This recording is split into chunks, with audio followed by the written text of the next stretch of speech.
Let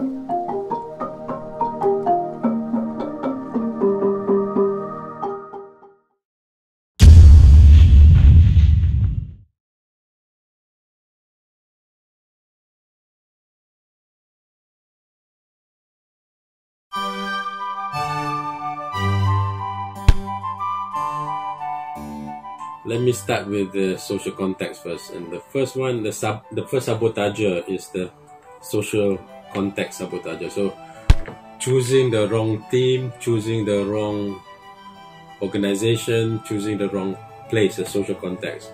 So once you enter the wrong team, then you get stuck with the wrong team. So, you know, one of the most important things in choosing a successful plan for a PhD is to choose a winning team, the team that produces results, the team that produces graduates. So you want to look at that track record. It's important, right?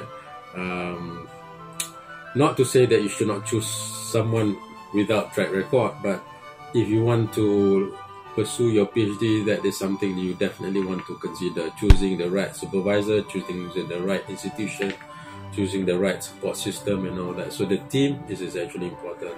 So the team sometimes is also the community, sometimes it's also having the right support system, right? PhD is a lonely process. Most of the time it's a lonely process because you are the only one who knows what you're doing. You're the only one that is pursuing this path. There is no exams that is structured around your PhD. You are the only one pursuing the subject. You're the only one who knows your subject. So that is important, to have a support system, a community of people who support you, a winning team. So that is the first thing. I think the second thing is to decide on the topic. The topic can be general, but more important part of the topic is the research questions. So probably the most important part of the research is the research questions, because all research is about answering research questions. So the second sabotager is having the wrong research questions or having not enough good research questions. So the research questions, the frame that would be the one that give structure to your thesis, that would give direction to your data collection and all that. So what makes good research question? The good research questions must be something that is PhD worthy, meaning I consider that as important because I see the lowering of research quality in master's level, PhD level. So all this nonsense of thinking of just independent variable, dependent variable, you know, that kind of thing, and not thinking deep enough about PhD and PhD worthiness, meaning there must be contribution to theoretical knowledge. I consider that very important in social sciences. There might be different conventions in different fields, but generally speaking, in social sciences, contribution to theoretical knowledge, filling up that theoretical vacuum. What is the conceptual or theoretical vacuum is important. Not just empirical, not just because it hasn't been done in Jakarta, it has been done in Manila, Kuala Lumpur, Singapore. It hasn't been done in Jakarta, therefore it should be done in Jakarta. That's just empirical. So it must be theoretical as well. So theoretical vacuum will be a definite contribution to knowledge.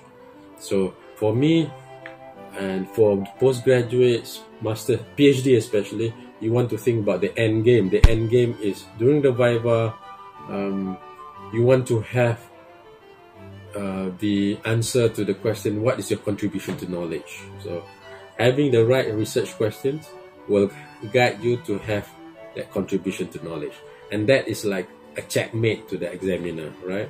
So coming back to the second point, which is the research question. If you have the right research questions, right, and you answer your research questions with the right methodology and all your findings answer your research questions and your findings are PhD worthy, then you have done your PhD. You're qualified as a PhD graduate. So that is very important, the research question. So research question must be PhD worthy, must be something that is manageable. You're not solving the world problem. There must be a beginning and the end, right? You cannot have a research question that you are not sure how to methodologically obtain the findings, right? So I often ask, who are you going to ask? Where are you going to get the data from the research question? If it is not clear, right, it's like, how does society shape the thinking of the youth, right? Now, who is the society, right? Which society are you talking about? You say, if you refer to a country, how does Indonesian society shape the thinking of the youth? Okay, which part of Indonesia are you talking about? All of Indonesia, all cities in Indonesia, and all classes in Indonesia, all ethnic groups in Indonesia. How are you going to cut this? Right, so you got to be very specific about that. Right? So the research questions need to be guiding. It's like the compass. It's like the framework. It's like the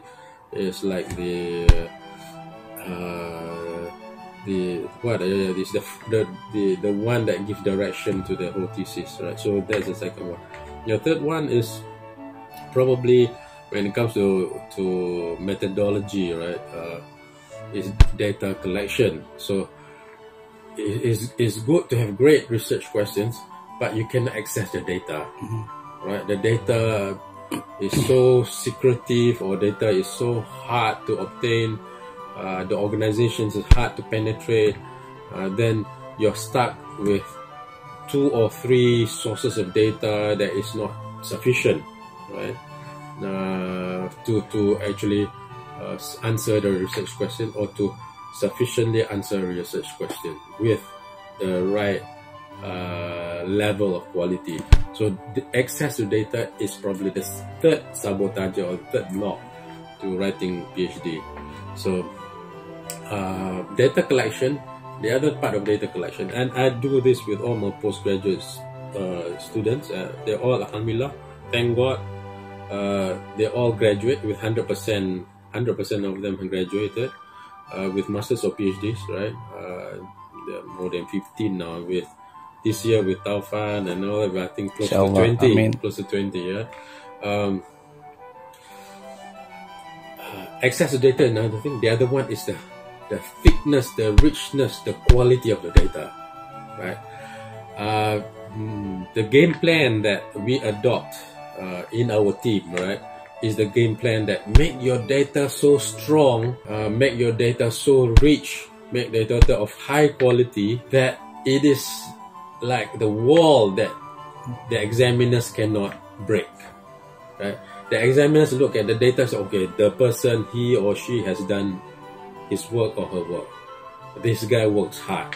So do you want to have that richness, the thickness, the depth, the quality data that would really be like a fort, like Kubu, you know, like a fort, the fortress that shield your research. So when you have that level of data, they say, okay, they cannot complain about you're not doing your work. And the other part of having that richness of data is that you can extract more depth from your findings. You can talk about different aspects of your findings. You can talk about comparisons of the data from your findings. I particularly like the idea of comparative data sets. So you have case study 1, case study 2, case study 3. When my students do case study, I often ask them to do at least 3 case studies, right? And when they do qualitative data, I know this very well, that some say, no, 5, 10, 15 is enough. I would stretch it to 35. And there are literature that says you can go up to 30, 35. And I would tell all the candidates, or my PhD candidates, go for 40, right? So with that, there is no questioning of the data, and with that you have so much data to extract and to compare, right? That there'll be a natural flow towards contribution of knowledge, right? So you can have comparative data, you can have typologies, which is another favorite word of mine, right? You can construct typologies from that richness of data, the depth of data. You can see different aspects of data, you organize the data, and you can construct typologies of the comparisons of, or you can identify different thrusts, different forces at work from your data, right? And that is only born out of the richness of the depth, the quantity of data. So people say 10 is enough, you know, according to this book 13 is enough, according to that. Now when it comes to PhD, it's not what is enough. You go in with a strength, we go in strong. So strong doesn't mean enough. Strong means superiority. You go in to awe, to kill, to get out, right? You do go in with water at this level, you go in with the water really at the ankle level. You go in, you know you're going strong. You go in, if the enemy has 1 battalion, you go in with 10 battalion, right? You overwhelm the enemy, right? That is the strategy, the winning strategy. So that's data. The third one, the fourth one, the sabotage is the analysis, right? So you have all this data, richness of data, but there is no connection between the data and the literature and the theories, right? So there's no link. So you have good research questions, you have good data, but at the end, the data doesn't connect to good theories, good literature. So you want to say that, look, this has transformed the theory, this has contributed to the literature where the literature has not explained before, or there is no data that explained this before. Now I have new data, new theory about youth leaders, millennial youth leadership, right? In Indonesia, right? You can bring in different constructs to the theory that is not there before. That I think would make a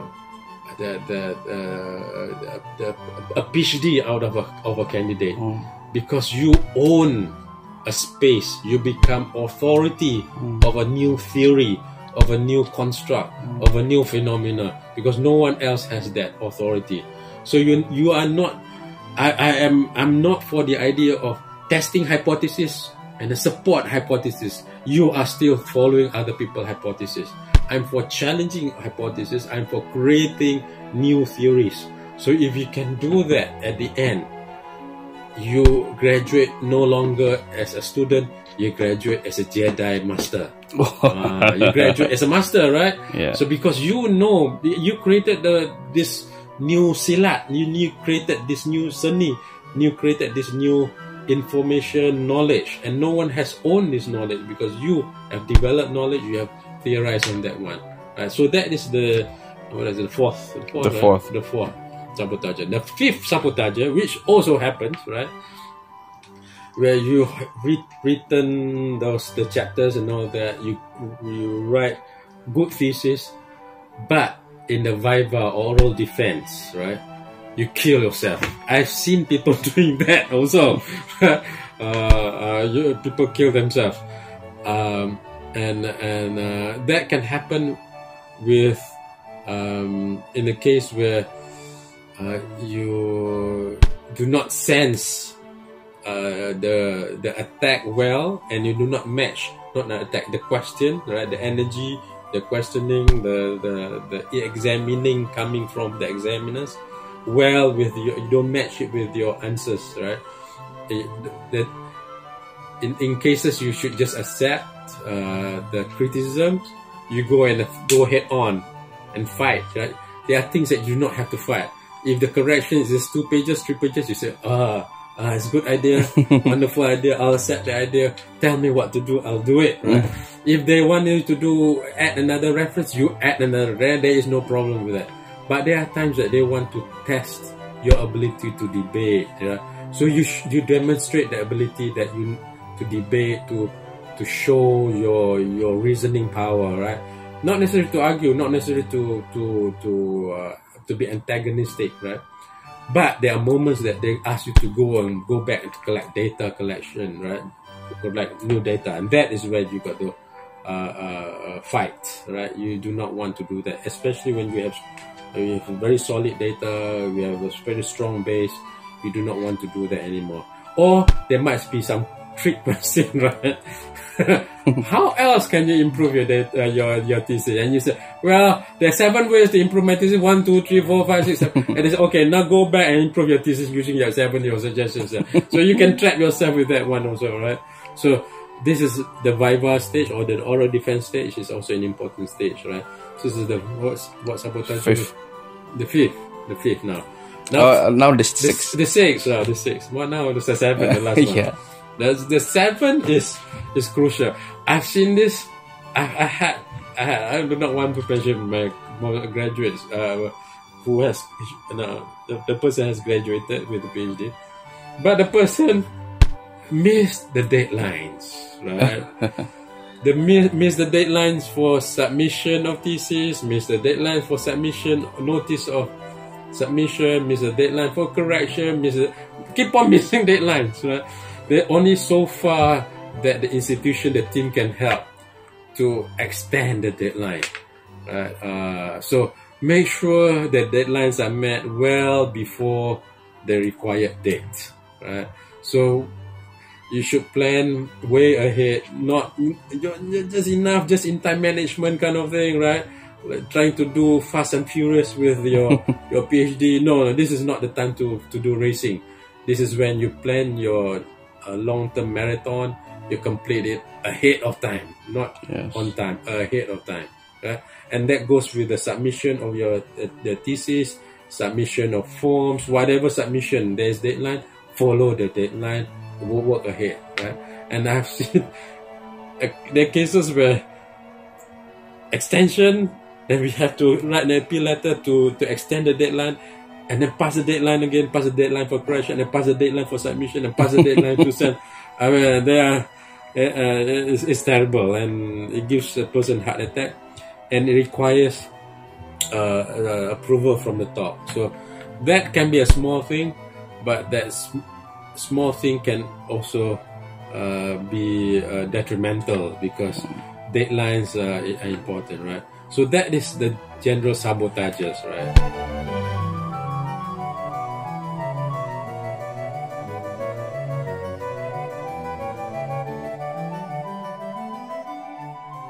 PhD is about, if I were to capture the essence of doing a PhD, what do you need, right? You definitely need to write, right?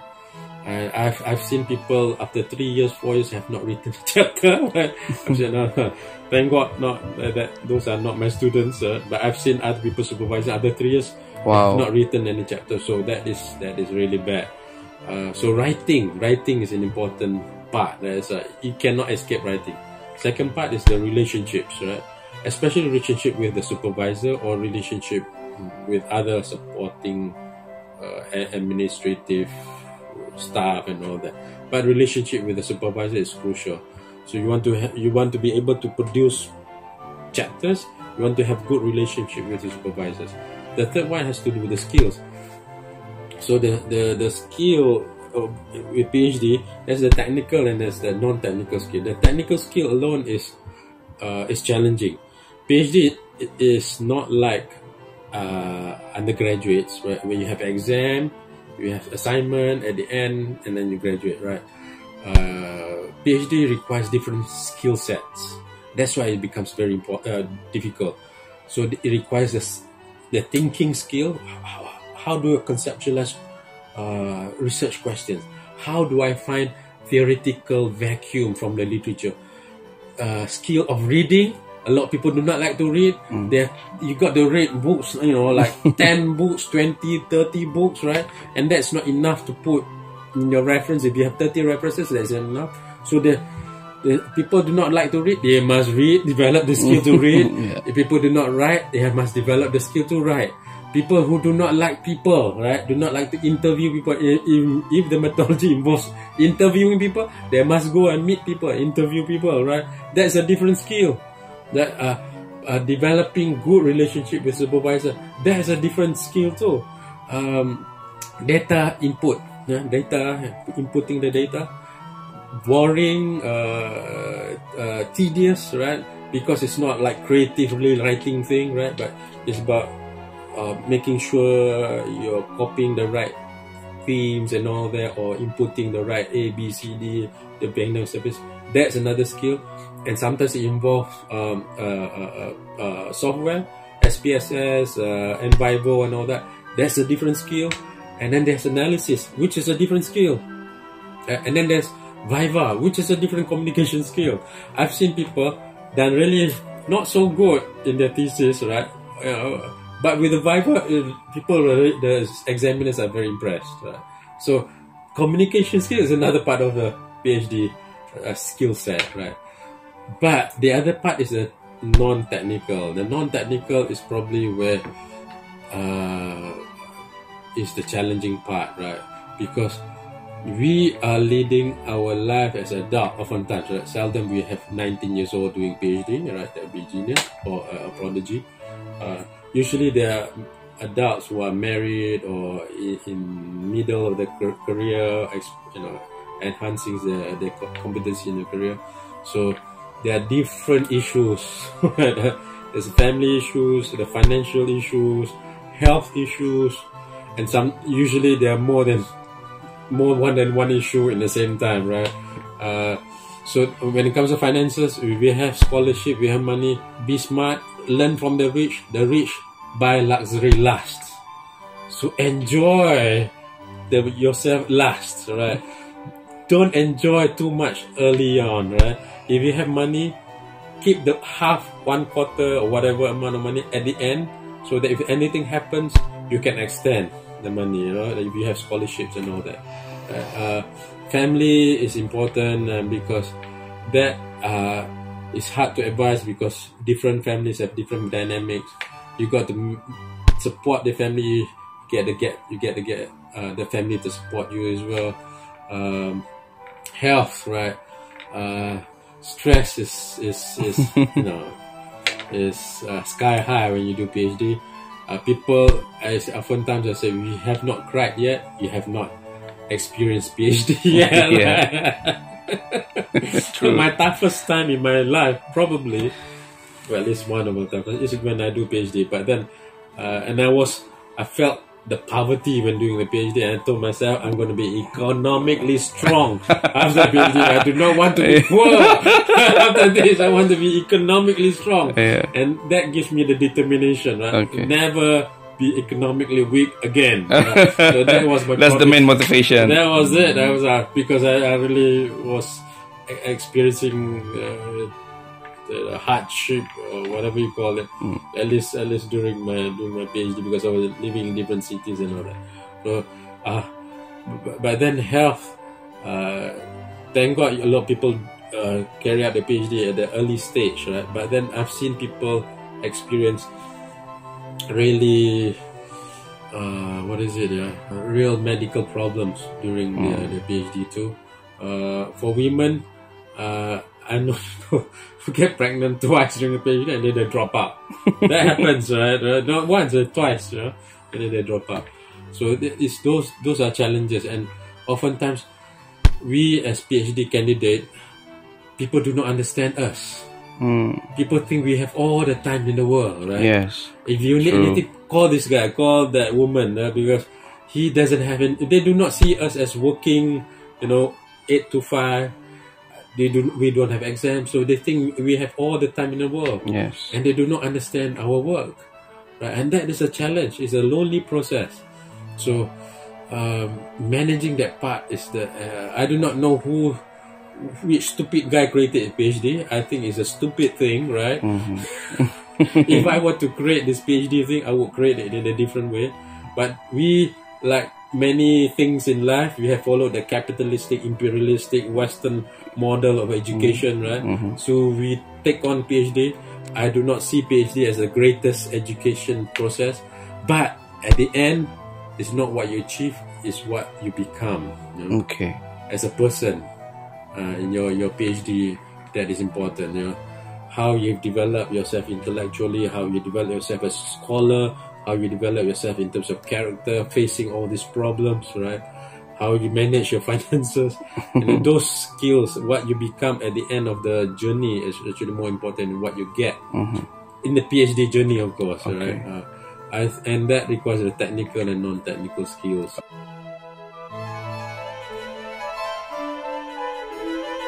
I guess again there are three things about time. One is not to think about time first, right?